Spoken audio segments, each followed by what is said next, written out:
Guys, j'espère que vous allez bien. Bienvenue chez Ladoa. It's about everything. Actuellement, j'étais en train de passer de scroll et je suis tombée sur concernant les discussions pour le Hustle Challenge mais même pas le Hustle Challenge. En tant que tel, c'est la visite de Bovan et Jojo le comédien qui devaient venir en Haïti. Et je sais que oui, ils vont accompagner la gagnante, mais ils vont juste rester dans le nord parce que à cause de la capitale. Donc, c'est pas sûr. Malgré que certains bandits ont dit que c'est correct, venez nous voir, on est content, on vous aime. Est-ce qu'on va mettre notre... Même nous, étant haïtiens, on n'irait pas. Donc, c'est comme, on vous aime bien les bandits, mais on vous aime pas. OK? On sait le mal que vous faites. Donc, est-ce qu'on peut les en vouloir de penser sécurité? Et là, maintenant, ça m'a mis un petit down, mais on les comprend. Il n'y a aucune mauvaise façon de penser pour Bovan, tout ça. Ils vont aller dans le nord parce qu'il y a l'aéroport international là-bas. Même si je me dis que ils auraient pu faire un vol du nord et de l'avion, ils peuvent aller dans le sud, au Caille et le Jacmel, parce que elle vient du sud, elle vient de Jacmel, techniquement. Mais c'est comme, c'est tellement facile de cracher sur le sud. Et puis, yo, elle m'a tellement dégoûtée à Ariana quand je pense à ça. Je suis comme, bref, on va passer sur ça. Donc, il existe un pays qui a payé le prix d'avoir été libre trop tôt. T'sais, on a demandé notre liberté trop tôt, on devrait rester esclave, mais on a été des rebelles. Haïti, premier peuple noir libre au monde. Alors pourquoi aujourd'hui, en 2026, ce pays souffre encore autant? Ce n'est pas juste de la malchance, c'est une histoire qu'on n'ose pas raconter. Un pays né d'une révolution. On parle de la révolution haïtienne, je vous invite à aller voir. Et marqué par des siècles de conséquences. Donc, on va prendre un moment pour regarder Haïti. Et pourquoi nous, Haïtiens, on est comme on est.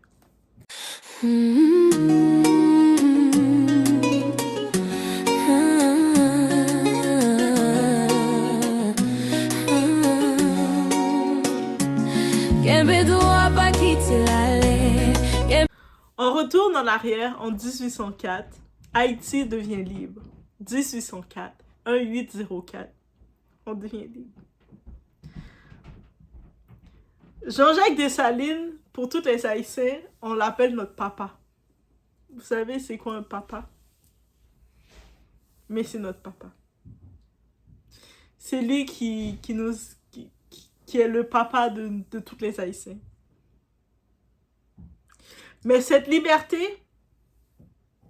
va être punie. Haïti devient le premier peuple, la première république noire indépendante. Mais pour le reste du monde, ce n'était pas une victoire, c'était une menace. Non, mais comment ce peuple d'esclaves qu'on a mis captif a pu vaincre la plus grande armée au monde à l'époque de 1804, qui était l'armée de Napoléon. Comment ils ont fait ça? C'est-à-dire que si eux autres, quand ils étaient en position, on était les David face à Goliath, on a pu vaincre, mais on ne peut pas les laisser dominer parce qu'ils vont dominer le monde. On ne doit pas les laisser dominer. On est une menace. Quelques années plus tard, on s'est retrouvé à payer une dette qu'on ne devait pas payer. Depuis quand on a battu, on a été des vainqueurs, on se retrouve à payer la dette. Mais oui, il y a eu l'indemnité imposée à Haïti par la France en 1825. Une indemnité jusqu'à maintenant qui nous a ravagé, qui nous a fait du mal de ce qu'on a dû payer. Je vous invite à aller voir dans l'histoire cette indemnité, cette dette-là que la France nous a fait payer. C'est pour ça que la France ne va jamais être nos amis. Haïti est forcé de payer une dette énorme pour avoir osé être libre. On a osé créer notre indépendance, se battre contre eux et les battre.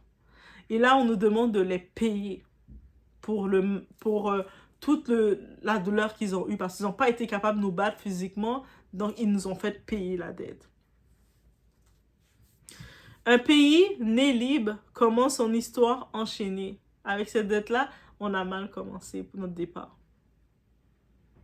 Et ça ne s'arrête pas là. On a eu l'occupation américaine en Haïti. Oui, les Américains. Ils sont venus nous occuper pendant des années et jusqu'à maintenant, ils nous gèrent toujours. Pendant presque 20 ans, le pays est occupé. Et il est sur le contrôle, l'influence et les décisions prises ailleurs. Pourquoi ils veulent tant nous contrôler? Parce qu'ils ont compris dans l'histoire que quand tu connais ton histoire, tu sais comment ton demain va être. Eux autres, ils l'ont compris. Ils ont dit, ce pays-là, si on les laisse la force, on les laisse un peu trop de pouvoir, on les laisse même, on les avait même pas laissé de pouvoir. À un moment qu'ils étaient des esclaves, ils ont été capables de nous battre. C'est-à-dire qu'on doit les mettre au plus bas, moralement, mentalement, et les faire perdre leur histoire et leur identité, parce que sinon, s'ils se rappellent qui sont les enfants de Dessalines, on est fini, on est foutu. Ils ont battu la plus grande puissance de l'époque, ils vont le refaire. Donc, c'est pour ça. Économie contrôlée, décisions influencées. Et encore aujourd'hui, les grandes puissances pèsent lourd. Mais on va aussi parler des problèmes internes. L'ennemi n'est plus seulement extérieur. C'est avec la corruption, la division, pouvoir mal utilisé. Mais il faut dire la vérité complète. Tout ne vient pas de l'extérieur. Quand un système est fragile, il devient facile à contrôler. Quand ton système à l'intérieur, c'est pas fort, les portes sont mal fermées, mais n'importe qui peut accéder à ton intérieur et peut ravager, faire du vandalisme. Et c'est ça qui arrive à Haïti. On n'avait pas un système fort de l'intérieur. On n'était pas à l'abri de la corruption, de l'instabilité politique, le manque de vision de tous nos leaders. Et c'est ça qui a créé notre perte aujourd'hui. Un pays ne peut pas avancer sans stabilité.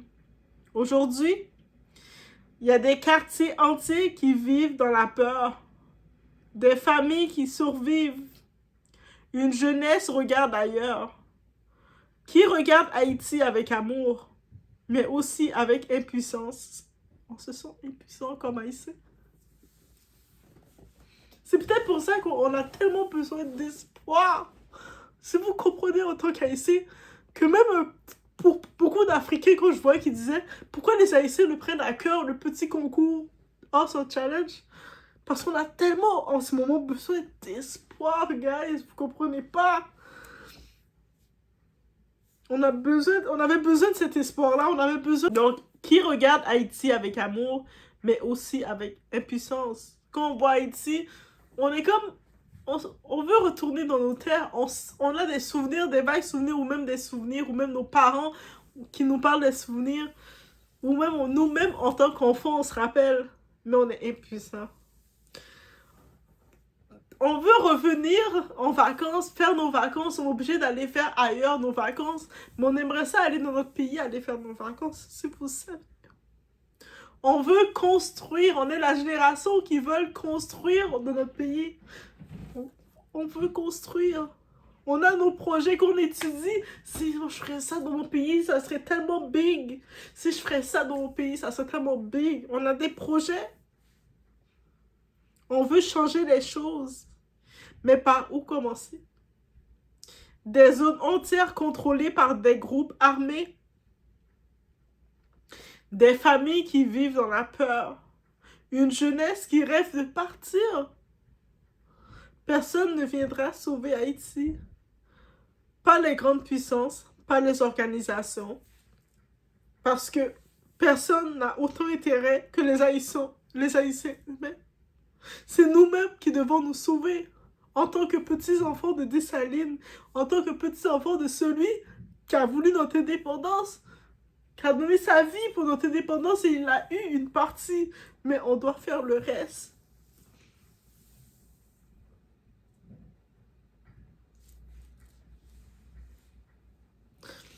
Beaucoup sont là, c'est pas parce qu'ils ne veulent pas d'Haïti, mais c'est parce qu'ils ne peuvent plus y vivre. Beaucoup doivent quitter Haïti, c'est pas parce qu'ils n'aiment pas Haïti, c'est pas parce qu'on quitte Haïti parce qu'on l'aime pas. On aime encore Haïti, on se rappelle, peu importe où ce qu'on est, on ramène notre héritage, notre culture le plus qu'on peut ramener d'Haïti parce que c'est tout en nous, on ne peut pas y vivre, c'est ça la différence. Et toi actuellement qui regardes cette vidéo, que tu sois de la diaspora, de la jeunesse, ou que tu sois dans la conscience haïtienne, tu es peut-être en diaspora, tu veux revenir, tu veux construire, tu veux investir même. On a de l'argent de la diaspora pour investir, on étudie, justement, on veut créer de quoi, que ce soit dans l'éducation, dans la santé, dans tout. Mais on est bloqué. On est bloqué et c'est ça le pire qui nous ferait le plus mal d'être bloqué. Parce que oui, on peut agir. Mais... Donc, ce qu'on peut faire, les solutions qu'on peut faire ensemble de la diaspora. Le premier point, ça serait investir intelligemment, même si c'est petit, que ce soit de soutenir des projets locaux, entreprendre à distance ou créer des opportunités. Que ce soit des fois, on a beaucoup de nos familles qui avaient certains terrains. Moi, je pense, surtout le terrain que j'ai à cœur, c'est du côté paternel. J'ai les terres à la montagne, les terres de mon père. J'ai du côté maternel aussi, mais c'est plus compliqué parce qu'il y a beaucoup d'ingérence et beaucoup de mélange.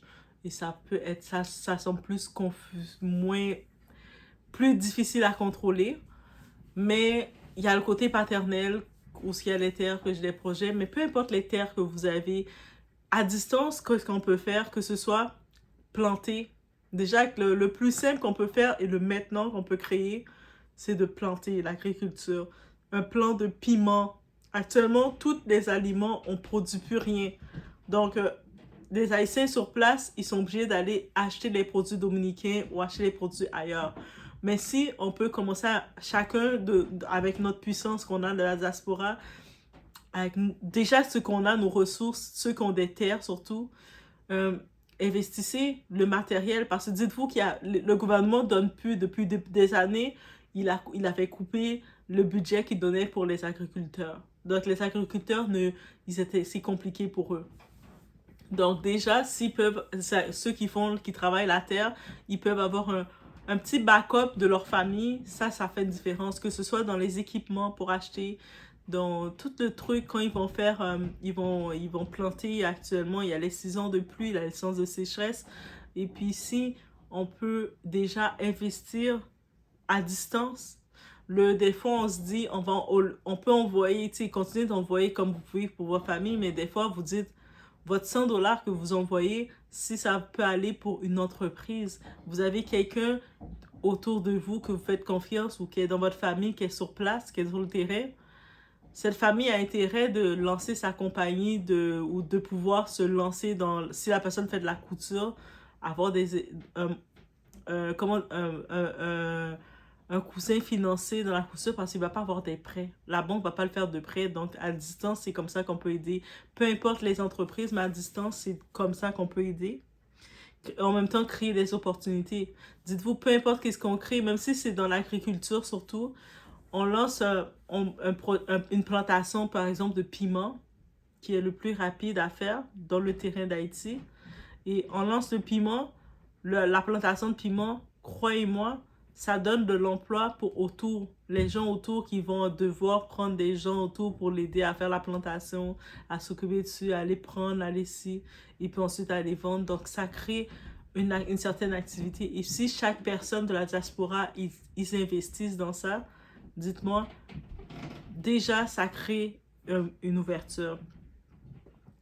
Le deuxième point qu'on peut faire, c'est éduquer et informer. Partager la vraie histoire d'Haïti parce que, surtout avec l'histoire de House of Challenge, j'ai pu comprendre en Afrique, beaucoup de monde n'était pas au courant de c'est quoi notre histoire. Et c'est très dommage parce qu'ils on les a raconté l'histoire par le camp des perdants. C'est comme c'est les Français qui les ont raconté l'histoire. Of course, tes ennemis te racontent ton histoire. Est-ce qu'ils vont le raconter pour dire on s'est fait défoncer par les esclaves? Ils vont le raconter d'une façon qu'ils vont tout détourner pour le mettre d'une façon que on n'était rien du tout, on était juste des rebelles. Mais on est beaucoup plus que ça. Donc, on doit commencer à repartager notre histoire. Peu importe votre plateforme que vous avez, que vous êtes sur les réseaux, que vous décidez de faire. Maintenant, je sais qu'il y a beaucoup d'animation qui se fait. que vous décidez de vous mettre devant la caméra, de parler, que vous faites des blogs écrits, que vous parlez autour de vous, que vous parlez même à des gens qui sont peut-être pas haïtiens ou des gens qui sont haïtiens mais qui connaissent pas, qui n'ont pas eu la chance de connaître la culture parce que, tu sais, l'histoire d'Haïti, moi je l'ai appris, c'est pas à l'école là, traditionnelle du Québec là que je l'ai appris. J'ai appris l'histoire d'Haïti parce que je suis curieuse. De la même façon que je suis quelqu'un de curieuse de nature, j'ai cherché à savoir l'histoire d'un peu partout. Que ce soit du côté de l'Afrique, c'est quoi? Il y a 54 pays dans le continent. C'est tout, c'est pas l'école qui me l'a appris, c'est moi par ma curiosité. Mais je sais qu'on n'est pas toutes aptes pour faire la curiosité d'instinct. Donc si on peut utiliser un moment pour parler de notre histoire, ça c'est important. Et surtout combattre la désinformation. Rappelez qu'en Haïti, on a 10 départements. Oui, c'est vrai que le problème qui arrive, la capitale, où tout avait été investi, avait été centralisé dans la capitale, c'est peut-être pour les autres pays, ils savent de ne pas faire la même bêtise qu'on a faite, de ne pas tout centraliser dans une capitale, mais d'aller équitablement. Mais il y a les autres départements. Moi, je viens du sud-est, je viens de Jacmel. Et quand je vous dis que oui, il peut y avoir des bandits, il peut y avoir des situations, des événements. De la même façon qu'au Canada, il y a des événements. T'sais, on entend les actualités. De la même façon qu'aux États-Unis, il y a des événements. De la même façon qu'en France, il y a des événements qui arrivent, des tragédies. Mais c'est comme Jacmel reste Jacmel. Et je viens du sud-est. Il y a le sud d'Haïti. On a 10 départements. Il y a un peu partout. Il y a le nord. C'est sûr que oui, on peut parler du nord. Ah, le monde jette leurs déchets et puis les rues sont très sales. Mais c'est la sensibilisation qu'il faut faire, l'éducation face à ça. C'est pour ça que je me dis, même en étudiant avec ma compétence que j'étudie en éducation spécialisée, c'est mon volet, c'est l'éducation. Et puis l'éducation, c'est de... Le monde a été conditionné de jeter leurs déchets, mais c'est aussi les apprendre, mais pourquoi c'est pas bon de le faire. Mais bref. Mais tout ça, c'est petit par petit que combattre la désinformation. Le troisième point, soutenir la jeunesse, que ce soit dans le mentorat, la formation, financement des projets. Le projet Ariana, ça fait partie d'un projet. Elle est venue comme influenceuse, une jeune femme qui participe dans un concours qui dit qu'elle va représenter Haïti. On ne savait pas trop c'était quoi son concours, mais on a tout supporté, on a embarqué dedans, on a compris son message, son fond initial, représenter Haïti, et elle avait comme mission de faire voir Haïti, que le monde, il retire le côté qu'on est un pays pauvre, on vaut rien. Et puis, voilà, que pour montrer qu'on a beaucoup de richesses, qu'on est un peuple riche. Et c'est ce message qu'elle nous a fait passer. On n'a pas besoin de lui chercher d'autres messages. C'était sa mission. Le quatrième point, c'est créer un réseau diaspora solide. Seul, on est limité. En réseau, on devient plus puissant. Notre slogan, c'est l'union fait la force. Ça a été conçu par nos ancêtres, par nos Dessalines, par nos Ton Christophe qu'on appelle, par toutes les autres avant, des pétions, toutes eux autres. L'union fait la force. Toutes leurs têtes ensemble, ils ont dû le coller pour pouvoir que Saint-Domingue puisse aller se battre contre les plus grands. Mais on n'avait pas le choix d'unir toute l'île. Donc le nord devait s'unir avec le sud. Il n'y avait pas question de dire « Ah non, mais nous, le nord, on veut rien savoir du sud. » On n'avait pas le choix de tous s'unir ensemble. Que ce soit les Haïtiens il n'y avait pas de question de plus clair ou plus foncé. On devait tous être unis ensemble pour créer quelque chose. Mais on doit retourner dans cette base. La vérité qui fait mal. Personne ne va sauver Haïti. Ni les États-Unis, ni la France, surtout pas la France, ni personne. Le changement viendra de nous. C'est nous seulement. Haïti n'est pas un pays pauvre. On le montre et c'est ça qu'on veut prouver. Et on l'a prouvé, on commence à le prouver, à se faire comprendre que nous ne sommes pas un pays pauvre. Nous avons une richesse, nous investissons chez nous. Notre diaspora investit par année, c'est des milliards qui sortent. Que la diaspora investit, que ce soit par des transferts. Maintenant, on doit être stratégique dans notre investissement.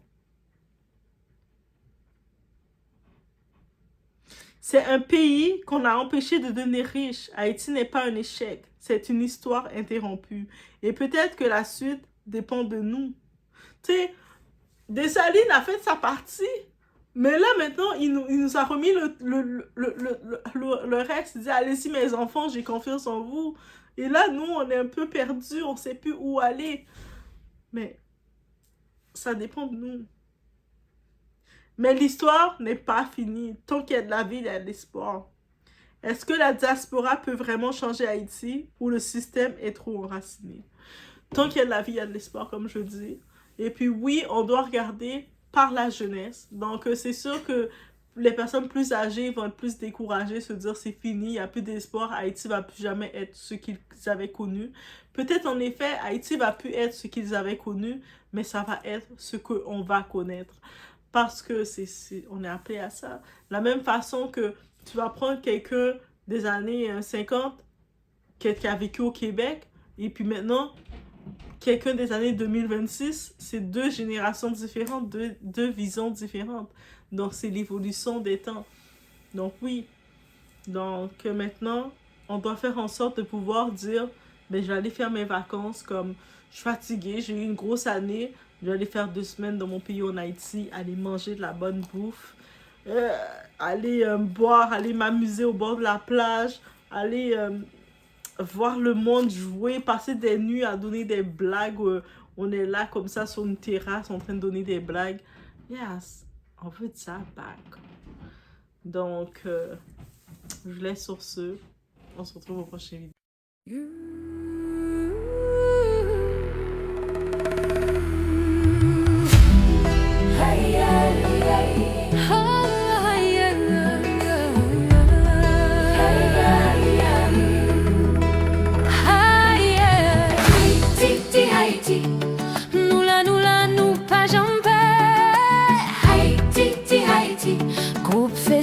C'est pas prison, c'est un défi.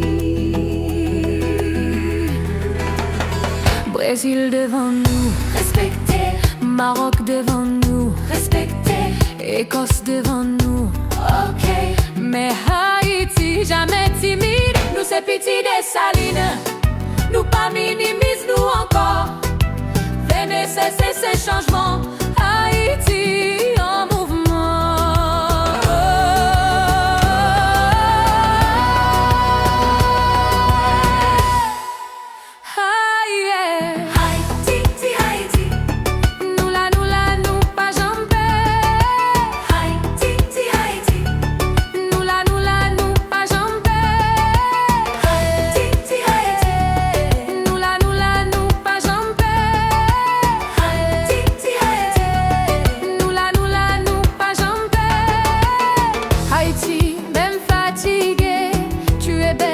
Tu te rappelles qui tu es, je te vois douter devant les grands noms, te faire petite sans raison.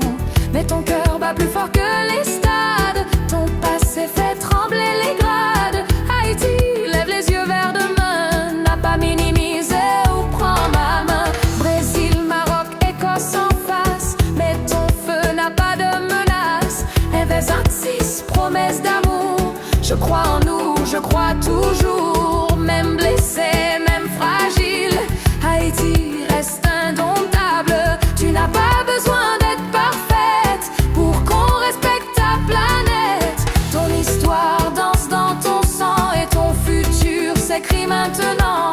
Nap danse même si nous paie, Nap sourit même si ça fait mal. Parce que l'espoir parle créole et fait l'amour à l'âme.